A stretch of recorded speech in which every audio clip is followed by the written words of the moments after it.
안녕하십니까. 생태문명 저자 이창호입니다. 오늘은 ESG 오해와 진실에 대해서 생각을 해보겠습니다. ESG 경영에 대해서 가장 큰 오해의 지형입니다. 사실 국내 ESG 전문가들도 선명한 정의를 내리거나 하나의 의견을 모으는데 여전히 다양한 이야기가 많습니다. 그러나 전문가들은 ESG와 CSR 그리고 지속 가능한 대에 구분을 하고 있으며 이 내용들은 올바르게 이해하고 또한 이제 막 ESG 급급하게 학습하여 성급하게 기업을 적용하려는 컨설턴트가 대부분 ESG를 그냥 수박 겉핥기 식으로 이해하는 경우가 그럴싸하게 적용하고 있습니다. 가장 먼저 ESG를 환경, 사회, 지배구조에 대한 단어적 이해가 필요한 것입니다.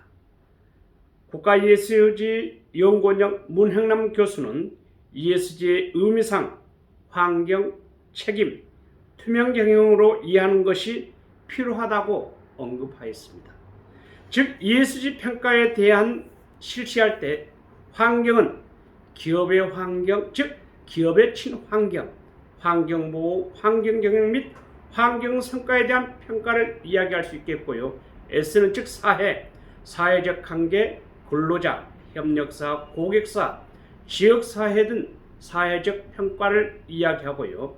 G, 지배구조는 주주, 이사의 감사를 둘러싼 기업의 윤리경영 및 투명경영에 대한 평가를 뜻한다는 것입니다.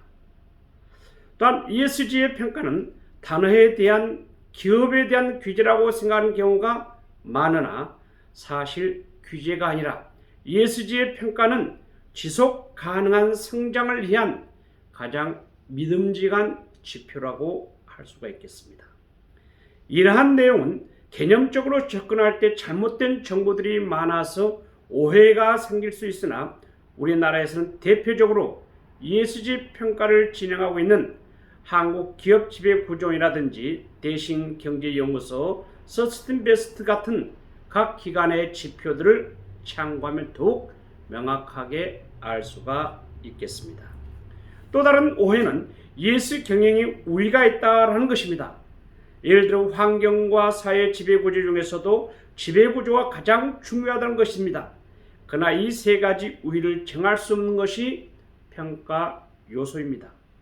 실제 환경경영, 사회적 경영 체계임, 지배구조에 대한 윤리, 투명경영에 따로 평가하여 점수를 부여하고 있으며 종합 점수를 이들을 합산할 정도로 의미밖에 가지질 않습니다.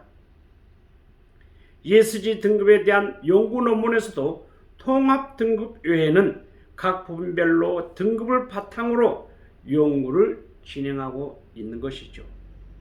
시대의 흐름에 따라 경영 이슈에 따라 어떨 때는 환경 부분이 어떨 때는 사회적 지배구조 부분이 더 중요하다고 느낄 수도 있습니다.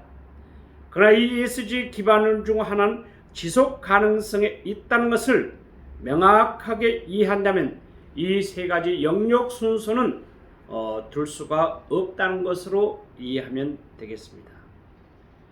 예를 들어서 ESG가 반짝 등장했다가 사라질 것이라는 의견도 많습니다. 그러나 CSR부터 기인한 ESG의 등장 배경과 역사를 이해한다면 정의나 내용적 부분에서도 유행될 수 없다는 것을 우리는 알 수가 있습니다.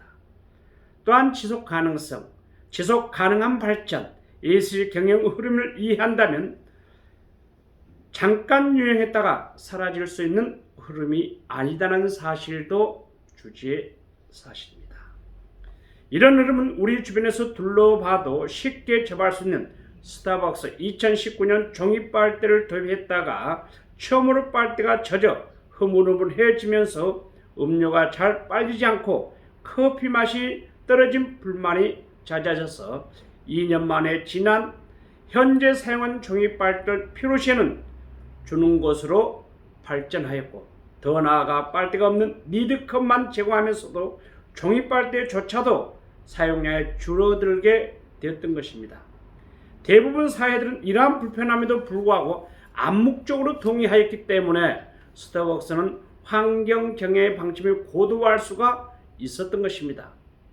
또한 동네 개인 카페의 경우에도 옥수수 빨대나 친환경 일회용 컵을 사용하면서 지속 가능한 공동의 목표를 동참하고 있습니다.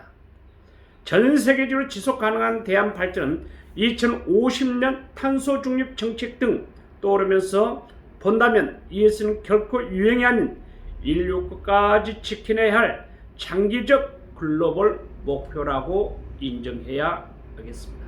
지금까지 생태문명 저자 이창호였습니다. 감사합니다.